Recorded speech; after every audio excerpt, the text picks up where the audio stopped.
आपका अपना channel India A1 news, जो रखे आपको A1।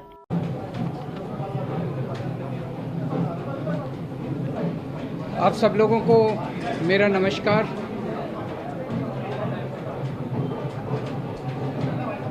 आज सुप्रीम कोर्ट का जो ऑर्डर आया है, ये कई मायनों में बहुत ही ऐतिहासिक ऑर्डर है।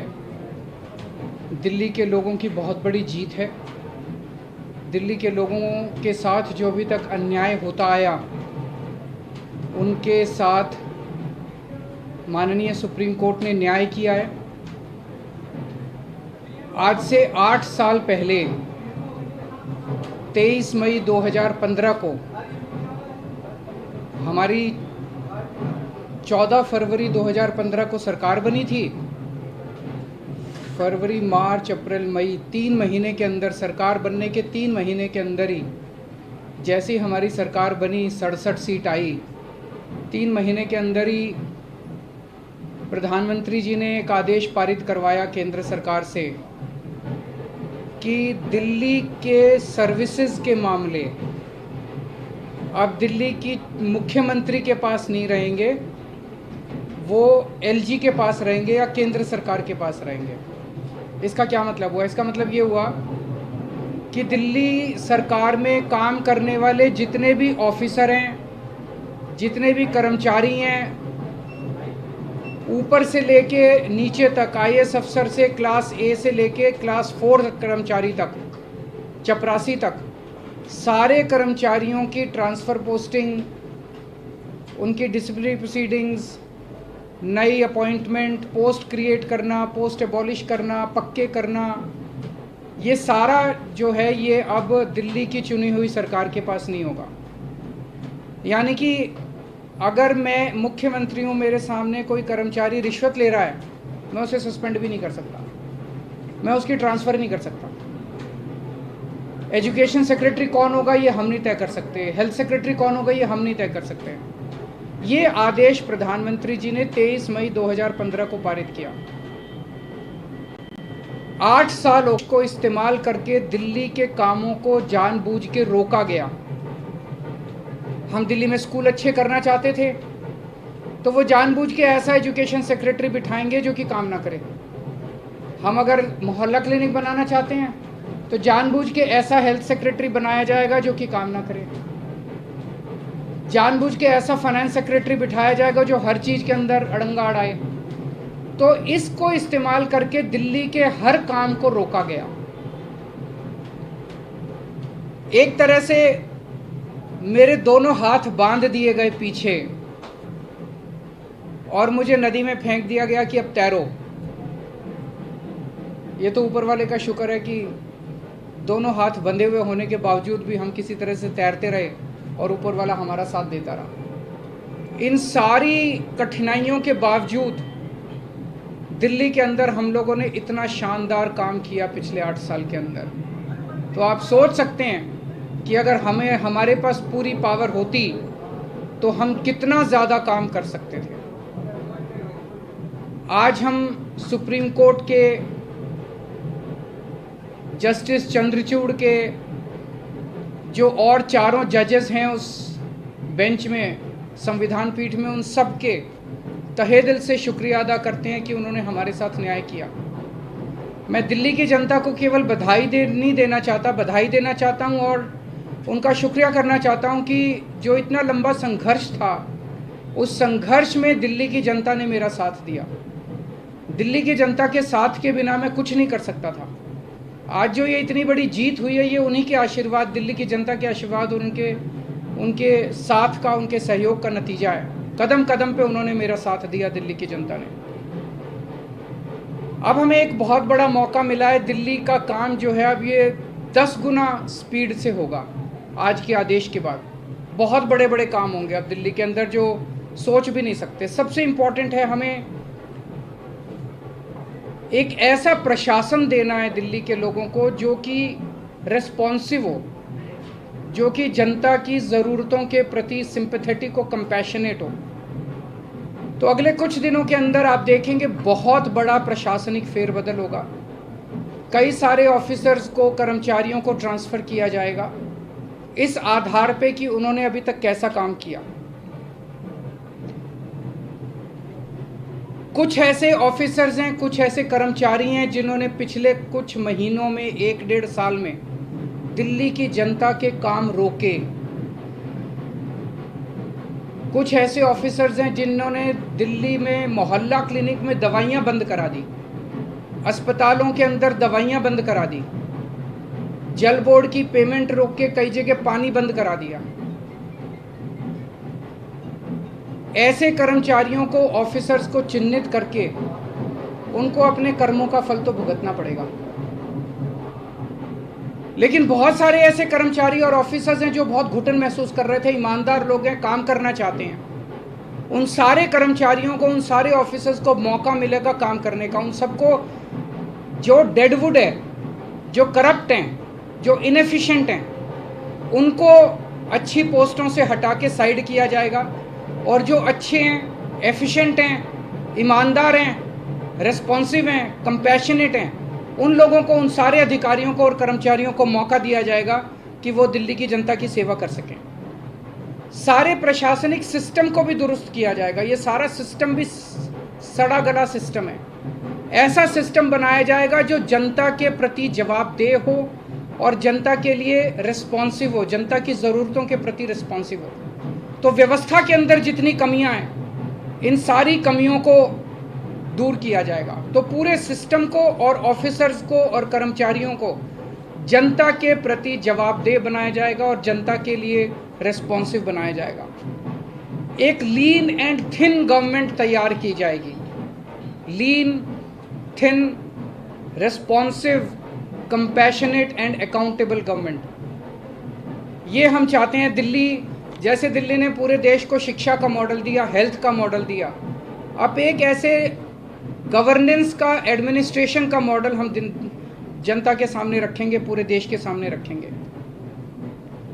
मैं देखता हूं कि कई ऐसी पोस्ट्स हैं जिनकी ज़रूरत नहीं है। उनमें कोई भी कर्मचारी या अधिकारी बैठ के जनता की 4 अड़चनें ही लगाता है। अगर वो ना रहे तो ज़्यादा अच्छा रहेगा। तो ऐसी पोस्ट्स को चिन्हित करके या तो उन्हें खाली छोड़ा जाएगा या उन्हें अबॉलिश कर दिया जाएगा। जहाँ जहाँ ज़्यादा पोस्ट्स की ज़रूरत है वहाँ ज़्यादा पोस्ट्स क्रिएट की जाएंगी। जहाँ जहाँ लोगों को ज़रूरत है वहाँ ज़्यादा पोस्ट, जैसे अब इतने मोहल्ला क्लिनिक बना रहे हैं, तो जब डॉक्टर्स की ज़रूरत है, पैरामेडिक्स, वहाँ और क्रिएट किए जाएंगे। तो अभी तक हम लोगों ने स्कूल, अस्पताल में एक मॉडल दिया। अब पंजाब के अंदर हम एक अच्छे लॉ एंड ऑर्डर, कानून व्यवस्था लागू कर रहे हैं। उसी तरह से दिल्ली अब कुशल प्रशासन का एक मॉडल पूरे देश के सामने देगा। मैं एक बार फिर से दिल्ली की जनता का बहुत बहुत आभार व्यक्त करना चाहता हूं, जिन्होंने पूरे संघर्ष में हम लोगों का साथ दिया। अगर हैं जी, बिल्कुल होगी। सर्विसेज आने के बाद हम नई पोस्ट क्रिएट कर सकते हैं, पुरानी पोस्ट से अबॉलिश कर सकते हैं, कुछ भी कर सकते हैं। एसीबी अभी चुनी हुई सरकार के पास नहीं है, लेकिन विजिलेंस अब आ गया है। तो जो लोग अगर गलत काम करेंगे, भ्रष्टाचार करेंगे, कानून के हिसाब से काम नहीं करेंगे, उनके ऊपर विजिलेंस की कार्रवाई, डिसिप्लिनरी प्रोसीडिंग्स, विजिलेंस प्रोसीडिंग्स की जा सकती हैं। शाम को आप एलजी साहब से मिलने जा रहे हैं, उसमें क्या बातचीत होने की संभावना है? क्या आप करेंगे कि वो अब और किसी प्रकार का अड़ंगा ना लगाए? और सुप्रीम कोर्ट ने जो निर्देश दिया, उनसे आशीर्वाद लेने जा रहा हूँ। आपको लग रहा है कि ये पावर तो मिल गई है, पावर से ज़्यादा जिम्मेदारी बढ़ गई है अब आपकी, क्योंकि अब तक आप बहुत सारी अड़चनें भी आपने बताई, लेकिन अब वो काम आपको कराना ही होगा। नहीं, जिम्मेदारी तो पहले भी थी। वो जिम्मेदारी विदाउट पावर थी, अब जिम्मेदारी विद पावर आ गई है। जिम्मेदार देखिए, जब भी जनता वोट देती थी तो वो तो यही कहती थी, जी हमने तो केजरीवाल को वोट दे दिया, अब केजरीवाल जाने पावर है कि नहीं है उसके पास। जनता को के विचारों को क्या पता टीबीआर क्या होता है, आर्टिकल 239AA4 क्या होता है, उनको क्या पता बेचारों को। जनता तो वोट दे देती है, लेकिन हमारे पास पहले उन जिम्मेदारियों को पूरा करने की पावर नहीं थी, शक्ति नहीं थी। अब शक्ति दे दी है सुप्रीम कोर्ट ने हमें। सर, पहले जो आपके काम है, अगर आप याद दिलाना चाहें, कौन सी ऐसी फाइल है जो की हुई है और कौन से ऐसे काम है जो आप करना चाहेंगे तुरंत? ऐसे बहुत सारे काम हैं जो पिछले कई सालों में अटके। पिछले 1 साल के अंदर तो आपने देखा कि किस तरह से पिछले साल लास्ट के महीने नवंबर तक आते आते मोहल्ला क्लिनिक के अंदर लैब टेस्ट्स बंद हो गए थे, दवाइयाँ बंद हो गई थी। जल बोर्ड जो है बजट, असेंबली ने बजट पास कर दिया, लेकिन कुछ ऑफिसर जो हैं वो बजट रिलीज़ नहीं कर रहे थे। हर डिपार्टमेंट का गला घोंट दिया गया था अफसरों को के ज़रिए, वो अब बंद हो जाएगा। अब जितने जो असेंबली के अंदर हम बजट प्रेजेंट करते हैं और जो जनता की बात रखते हैं, वो सारी चीज़ें अब हम कर पाएंगे। सर, अधिकारियों की मीटिंग आपने बुलाई है, बड़े अधिकारियों, क्योंकि कहा जाता है कि एजी की जरिए अब तक सीएस काम करते रहे, तो क्या उन्हें मीटिंग के लिए आपने बुलाया? ज़रूर बुलाएंगे, अब आने वाले टाइम में मीटिंग्स तो होती रहेंगी। सर, अभी हाल के दिनों में बहुत सारे ऐसे फैसले एलजी ने लिए जो कि मतलब सरकार के अधिकारों का उल्लंघन करके खुद से लिए गए, क्या अब उन फैसलों को रिव्यू भी किया जाएगा? वो फैसले कई सारे गलत हैं, इनफैक्ट कई सारे तो सुप्रीम कोर्ट में पेंडिंग है। कल एल्डरमैन का केस आ रहा है सुप्रीम कोर्ट के अंदर, ट्यूसडे को डीआरसी के चेयरमैन की अपॉइंटमेंट का केस आ रहा है। फिनलैंड जो हमारे टीचर्स को नहीं जाने दिया, उसका केस सुप्रीम कोर्ट के अंदर पेंडिंग है। जब मेंशन ही किया था हमने ये केसेस तीनों, तो सुप्रीम कोर्ट की टिप्पणी काफ़ी तल्ख थी कि ये कैसे एलजी साहब रोक सकते हैं। एल्डरमैन की अपॉइंटमेंट बिल्कुल गलत हुई है।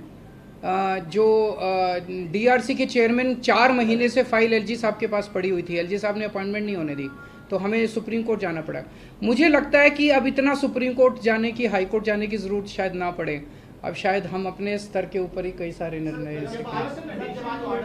तो बहुत सारी चीजें ऐसी कही गई जिसमें ये भी कहा गया कि केंद्र जो है वो राज्य सरकारों की जो ताकत है, पावर है, वो छीनने का ना छीने, इस तरीके की आगे के लिए नजीर। मैं यही कहना चाहता हूँ कि केंद्र सरकार एक तरह से, प्रधानमंत्री जी खासतौर एक तरह से पिता समान होते हैं। जैसे परिवार में पिता होता है, पिता समान होते हैं। पिता की जिम्मेदारी होती है कि सारे बच्चों को अच्छे से उनका पालन पोषण करें। अगर दिल्ली में आम आदमी पार्टी की सरकार है तो वो हमारे भी प्रधानमंत्री हैं, हम भी उन्हीं की तरफ देखते हैं।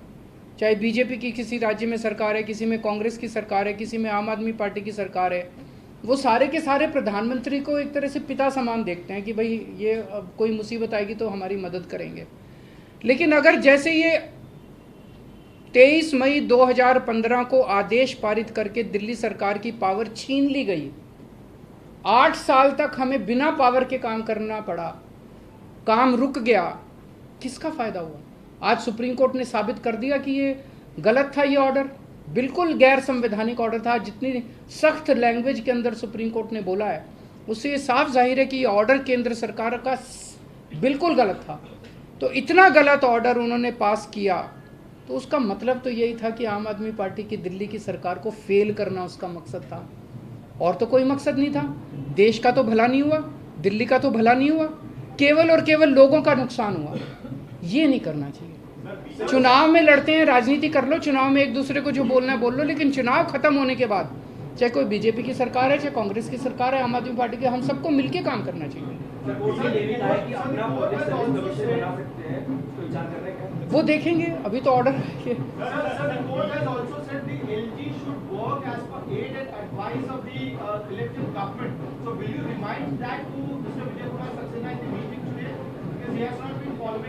जब उनका आशीर्वाद लेने जा रहे हैं तो सारी चीज़ों पे आशीर्वाद है जी, मिलके काम करेंगे। बीजेपी के नेताओं को कुछ बयान ऐसा भी आ रहा है कि अभी संसद भी है, संसद में कानून भी बन सकता है, अगर गलत लगेगा तो उसमें बदलाव कर देंगे, बड़ी बेंच के पास भी जाया जा सकता है। ये पहले भी कोर्ट में दलील दी थी कि उठाव करने की तरफ से कि 9 बेंच के जाया जा सकता है इस मामले को लेकर। क्या मेरे ख्याल से अब लार्जर बेंच नहीं, आज उन्होंने क्लियर कर दिया। 5 जज बेंच को अगर रेफर करना होता तो वो आज ही कर देते, तो लार्जर बेंच का ऑप्शन नहीं है। मेरी अब उनसे यही निवेदन है, यार अब हमें काम करने दो, इतना टाइम तो ख़राब कर दिया। अगर आपने दिल्ली पे राज करना है तो दिल्ली के लोगों का दिल जीतो ना, कि अगली बार आम आदमी पार्टी को वोट ही ना दें लोग। ऐसा काम करो, मतलब काम में टांग क्यों उड़ा रहे हो? जब तक हमारी सरकार है हमें काम करने दो, कल तुम जीत लेना, तुम काम कर लेना, टांग तो नहीं अड़ानी चाहिए। सर, महाराष्ट्र का जो फैसला आया है, बस की फाइल आपने पहले भेजी थी, कुछ दिन पहले ही सामने की थी, ट्विटर फाइल आप भेज चुके हैं, 2 फाइल लेटेस्ट आपने भेजी है, क्या आपका जवाब आ गया है या अभी आया नहीं? कानून के अंदर एलजी साहब के पास 7 दिन का टाइम होता है, तो वो भी मैं आज उनसे रिक्वेस्ट करूंगा कि 7 दिन में क्लियर करना चालू करें फाइलों। सर, महाराष्ट्र का जो फैसला आया है उसमें भी राज्यपाल की भूमिका को बहुत ही, मैंने उसको पूरा पढ़ा नहीं है, मैं अपना फैसला सुनने के बाद मैं थैंक यू सो मच।